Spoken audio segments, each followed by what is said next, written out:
Hi everybody, I'm Andi Bedsworth. For those of you who don't know me, I've been teaching at OPC for 10 years, since 2011 when this program started, and I have missed seeing all you happy faces, and I'm back today to do an art project with you guys. Hopefully this is something that you can do at home. Try to choose some materials that you can get easily at Walmart or a local store, or that you probably already have at home. So today we're gonna do concertinas.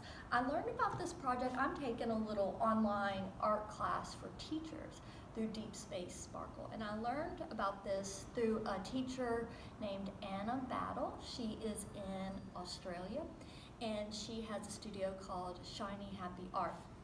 And these are little concertinas, and they're just little folded pieces of art. This is one that I kind of came up with on my own, but her examples and what we're going to do today in class are just some little flower garden examples. So what we're going to do is we are going to do some watercolor experiments, and then we're going to put them all together to make these little, and then you can just fold them up, or you can pop them on your shelf. You can fold them up, put them in an envelope, mail them to someone, and then they can just pop them on a shelf.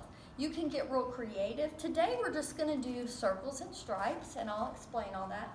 Or you can get really fancy. Some of my classmates in the online class have done birds and people and all kinds of different things. I did a little neighborhood here with houses. So you can really take this to the next level. And the material requirements are not heavy. Okay, so what you need is you're gonna need some watercolor. These first ones I did just with the regular small pan of watercolor. And then I got jealous. I saw everybody with these fancy, so I ran to Tuesday morning and got some fancier, bigger palettes of watercolor. But you can really do some beautiful results just with the small thing of just the pan watercolors, just the little kids. I would recommend like Crayola, nothing probably cheaper than Crayola, because you want to get really good color on there. Okay, you're going to need some watercolor paper. I just have the Canson from that I got from Walmart.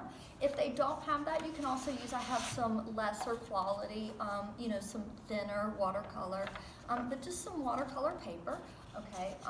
Or cardstock would probably work too. You don't want to use like typing paper, that's not going to be thick enough, but some heavy cardstock will probably work just fine as well.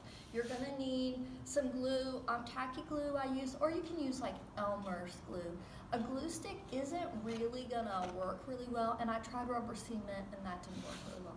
But tacky glue or Elmer's school glue, and then scissors, and then a Sharpie permanent marker. I like to use the ultra fine. You can use a fine if you want. And then if you have colored pencils, those are optional, but I'll show you how you can really embellish, okay, with the colored pencil. You'll want some water cups, and then, obviously paper towels. So what we're gonna do is we're gonna start with stripes, and then we're gonna just do circles, okay? So you might think, well, that's easy. It is easy. And we're gonna learn some techniques. So some of you have taken class with me before, and you have seen some of the techniques that we've done with watercolor, wet on wet, wet on dry. So let's talk a little bit about that. So what does that mean? So wet on wet just means that you get your paper a little wet first. So I'm gonna just take a little bit here and make a line of just a little bit of water here, just clear water, okay?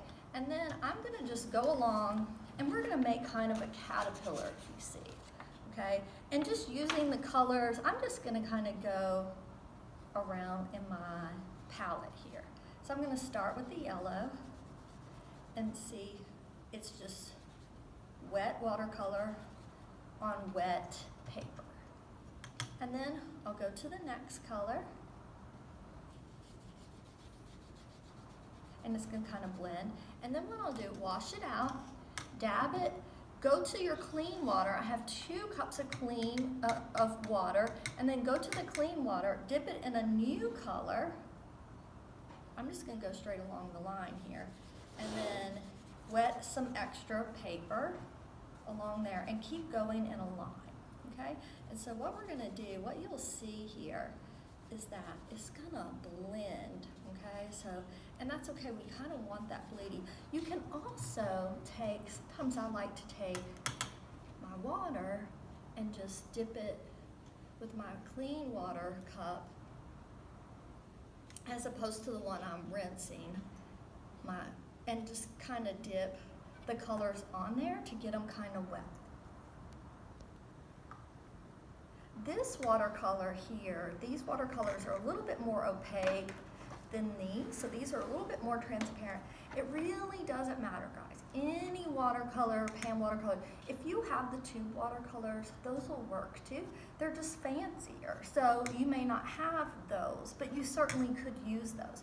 But you don't need to go out and buy fancy watercolors for this project. This is a, go to Walmart or borrow your grandchild or your child's watercolor palette from school and just start painting. This is something you could do with your kids too. It's a pretty simple project, okay? Or your grandkids, okay? So I'm keeping going here and see how it's starting to bleed. That's okay, we want it to blend because that kind of looks cool, okay? And artistic there, okay? You want to be artistic, right? Because this is an art class. Okay, and then what I'm gonna do is I'm gonna just snake that caterpillar down. See how I'm doing that? Okay, just round it down. Get that clean water, get a new color in there. Look how cool that is, okay? Get some more clean water. Get that green, and it's all kind of bleeding in, okay? And see, what's gonna happen is you're gonna have this cool snake or caterpillar. You're gonna keep it going the whole way, okay? So we're just gonna keep on going. I didn't really I have a little bit of browns in there. You could use all the colors in your palette, or you could say, I'm not really gonna use black or brown. We're gonna be using some black marker later. So I'm not really gonna use any black. You can use the neutrals if you want, or you can just choose to keep it really colorful. It's really your decision, okay? And it really doesn't matter. You just want to kind of keep it colorful and fun and loose, okay? You could also kind of like let your colors kind of bleed into each other if you wanted to, because this is going to be a background. So if you think about it, this is really just going to be the background on which the rest of our elements go in. But the only thing with bleeding is sometimes it'll get a little muddy. So you may want to be careful with letting it bleed too much, because you might not want it to get muddy. And see how this is looking very kind of pale? I can always go back in and darken that up. Say if I don't have enough color in there and I'm thinking it's looking kind of muddy or like really bland. See how that looks when I add a little bit more color there? Oops, I kind of muddied up my color over there. I mean my clean water. That's okay, it'll all be okay. But do you see, you can always darken up your watercolor by just adding more color and less water, okay? So if you find that there are areas in your caterpillar that don't have enough color, just add color to it, okay? And keep on going down your line. And this is just our background that we're creating here, okay? And we're just gonna keep creating this background, okay? Now I'm not gonna do the whole thing because you guys get the idea here. And since I have a finished one for you, you can see where I'm going with that. But you're gonna do the whole thing, okay? This has to dry, so we're gonna just set it over here. So that's our stripes, our little caterpillar. Then we're gonna do our circles, okay? So what you're gonna do, this is really a wet on dry. We're not gonna put water on the paper first. We're gonna go straight into the watercolor, okay? So now you do wanna think about the fact that these elements are going to go on top of here, okay? So we do want some contrast, but Anna didn't really pay a whole lot of attention. She used the same colors, and I did the same too, because we are gonna put a white, we are gonna cut around a white margin, and we're gonna put black on there, so it is gonna show. But if you didn't use all the colors in your palette, you want to make sure your pieces really stood out against that. You could use other colors for your circles, okay? It really doesn't matter. It's sort of a personal decision, okay? So what we're gonna do is you're just gonna make some circles, okay? Now you can get real fancy and you can just make, so I did a simple circle, or you can get fancy and do a circle and say with one color, and then decide that you wanna blend in another color. So you have a 2-color circle. Just make sure that you blend it on the paper and not in your palette, you know, so you don't muddy up your palette, okay? You're gonna keep on going till you fill most of your page with circles, okay? And remember, you can keep darkening up your circles. I kind of feel the brighter, the better for this project. Lots of color there, looks really nice, okay? So we're gonna keep on adding our little circles, okay? And then at some point, see, that color is kind of a little bland, so I'm gonna add some color. And when you've got the wet color and then you add another wet color, it kind of bleeds, so it kind of adds a cool, interesting effect. Okay, you see here that I have circles, and then I have some little leaf shapes over here. This is something I added. She did some circles and then she cut them into leaf shapes. I kind of got confused by that, so I created my own leaf shapes, okay? So that's what we're gonna do here. So we're gonna kind of create our own leaf shapes. They don't all have to be green, okay? Because remember, depending on where it's situated on your background, you may want them to stand out more. And remember, this is art, so you could do some, you know, yellow leaves, some blue leaves, just use your imagination. Okay, so I'm gonna make some leaf shapes here.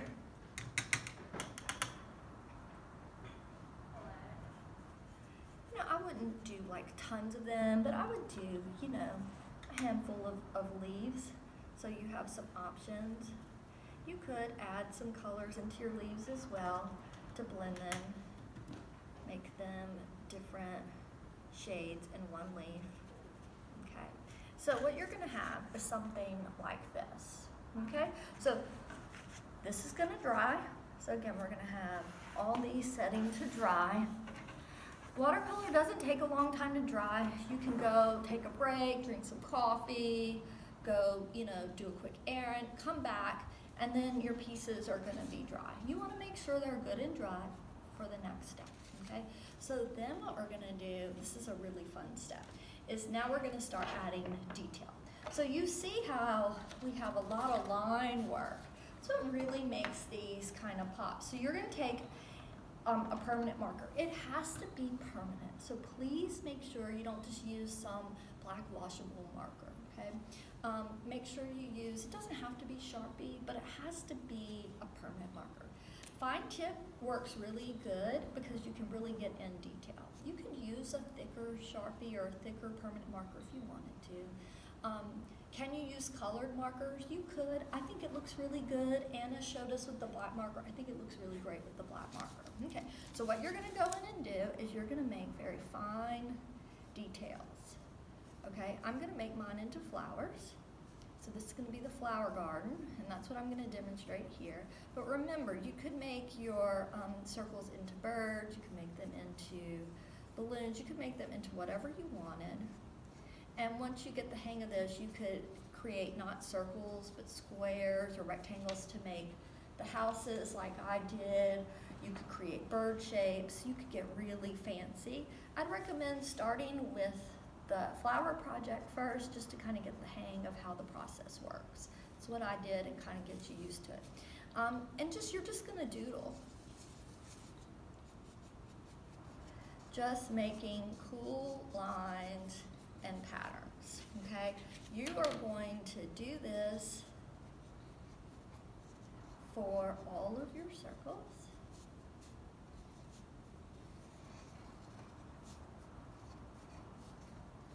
Until you have a page full of circles. You don't have to do it on your leaves. You could choose to do it on your leaves. I did not do mine on my leaves, and I'll show you that finished piece here. So you have this. Okay, then what you're gonna do is you are going to cut out some, we're just gonna pretend that these are all done, okay? And you are going to cut out cut them out in blocks so it's easier to cut, and then you're going to cut with the margin of white. This is really going to help them pop, okay? So you see here, the white really helps define them against all that color. So you're going to cut around, okay, each shape so that there's a little bit of white. So what that's going to look like is this. Now you're going to have extra pieces, and what I want you to do is I want you to cut some white strips.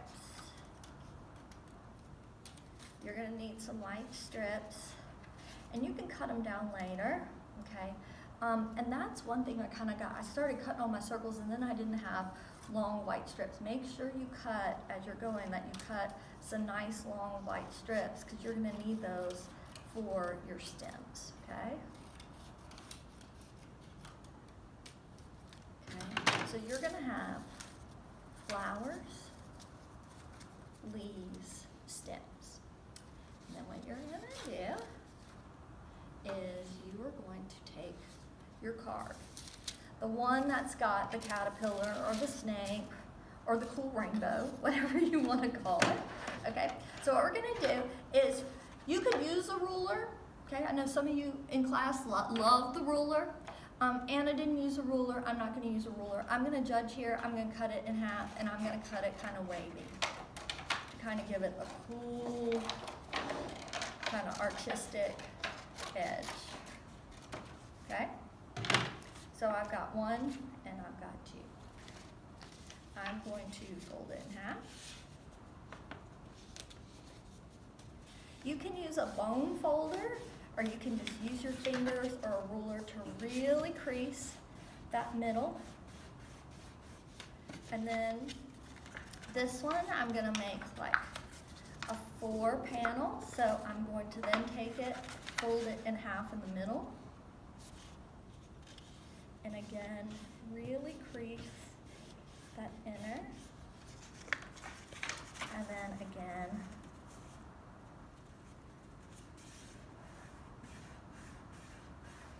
okay. And then you can crease again. So basically, we now have our little, just really crease it. I have my little background like that. Okay, so this is a 4-panel concertina. You could also fold it where you folded it in half, and then you fold it into thirds, so you have 6. So what I did for that one is I kind of judged it.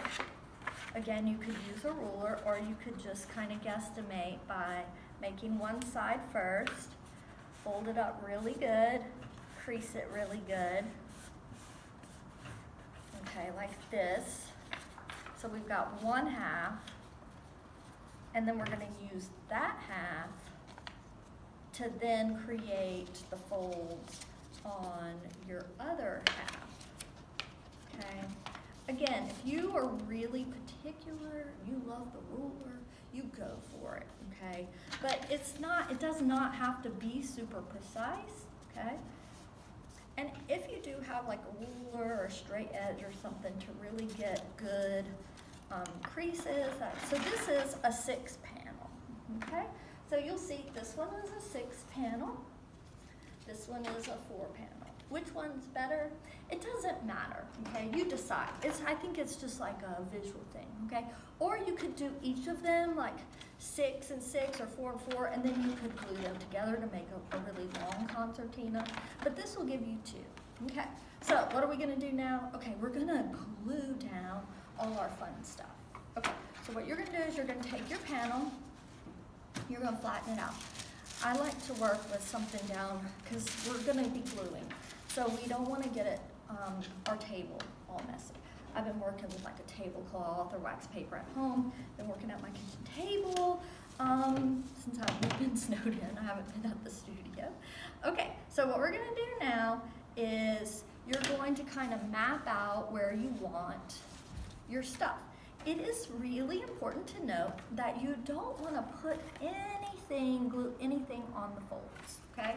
So we don't want to glue like this on the fold because it won't fold up. So if you see here, all of the elements are glued on the flat parts. Nothing is glued on a fold, okay? So make sure it doesn't overlap a fold because that's going to be a problem to fold it, okay? So what I'm going to do is I'm going to start kind of laying out, and see, you have to start thinking like, oh, that pink doesn't really contrast very good. I mean, it'll work because we have the white, but look how nice that blue looks there, okay? Oh, the yellow looks really good there. Some purple here. And luckily, you've probably painted a lot of different colors. You can start laying out your stems, okay? And you can always cut these down, right? Okay, so don't worry so much about them being too big, okay? And you get a placement, okay? So get your main elements on there, and then we're gonna glue down. You can use a glue bottle. I like to use my glue with the brush. I never can get the glue bottle to squeeze out well. And I really struggle with that with kids. They just really don't have the hand strength. So I usually use a brush. Okay. So what I'm doing is I'm taking my brush, I'm brushing down on the wax paper, my piece of papers, laying them down. It's okay if it juts out at the edge, or you can cut them already to size if you want. So I'm gonna do my stems first, and then I'm gonna lay down my flowers. I'll show you that part.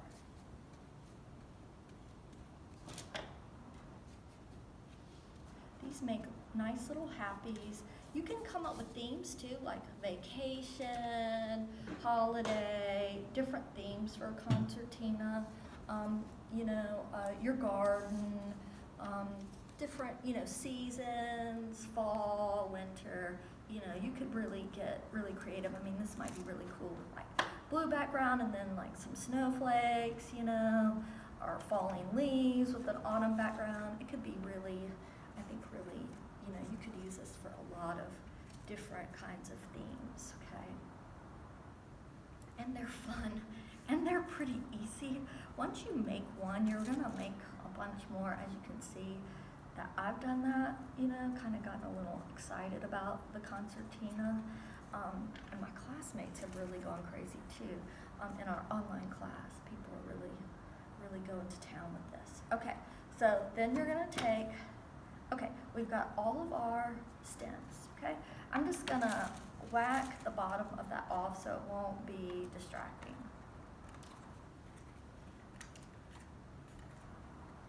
Make sure that it's glued on there well. And then you're going to then start placing those flowers, okay? Same idea, just glue them down, okay? I find that works best when you're gluing, to glue on like wax paper or magazine or something so that you can brush the glue all the way on the back. Get the whole thing glued down, okay? It just works really well that way. Just be careful that you don't get the glue all over your actual project, okay? If you don't have tacky glue, Elmer's glue works really well for this as well. I did try rubber cement and didn't work really good. This paper is also really thick, so the glue stick just doesn't hold it. It's hard to get it to stick down. So you want to use, the tacky glue is really, and the Elmer's glue is really substantial, so it just has more of a holding power. Okay, I'll do this quickly, and then I'll show you the leaves. Now you can load these up and put a lot of flowers. I'm just gonna put a few here so you get the idea, but you can put on as many as you can fit on there. Just remember that you don't wanna get anything on the fold, okay? So when you're making your circles too, you could vary the size of your circles, knowing that, you might wanna put more or less on your concertina, okay? So you may say, I wanna like vary these so that I can kind of get more, stick some little ones in there in between the bigger ones or some medium-sized ones. And that also kind of adds to the variety and the interest. Okay, so here's my basic layout. Now, of course, you can add more, and then you could just add some circles there. They don't all have to have stems, so not all of mine have stems, and neither did Anna's, okay? And then take your leaves, do the same thing, okay? So if you want some leaves down there, just add. If you wanted to add black detailing to your leaves, you could. I kind of liked the contrast of not doing that. So I did not do that on mine. Okay, so what do you do now? You're done. Unless you are really having a good time and you want to add a little bit more, and then you could take some colored pencils and you could add some detailing. So the colored pencils will go right on over. So if you wanted to add just some detailing on some of your flowers, you could also add detailing on the background. So say I wanted to put like maybe some grass. This just adds a little bit of dimension. Okay, so add a little grass. Anna showed how she put like some little dots. So she just made like little bubbles and dots to kind of go with her theme. That kind of gave a little sparkle to her picture. So you could definitely do that. And then the last thing you want to do is make sure that you sign it, okay? Make sure it's really good and dry, and then you want to display your concertina. So that's your project.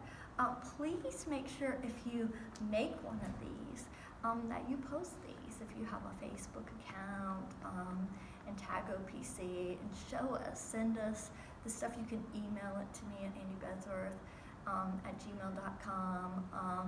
It'd be really great if you could post it to OPC. That'd be really fun, so that we can see what you're doing.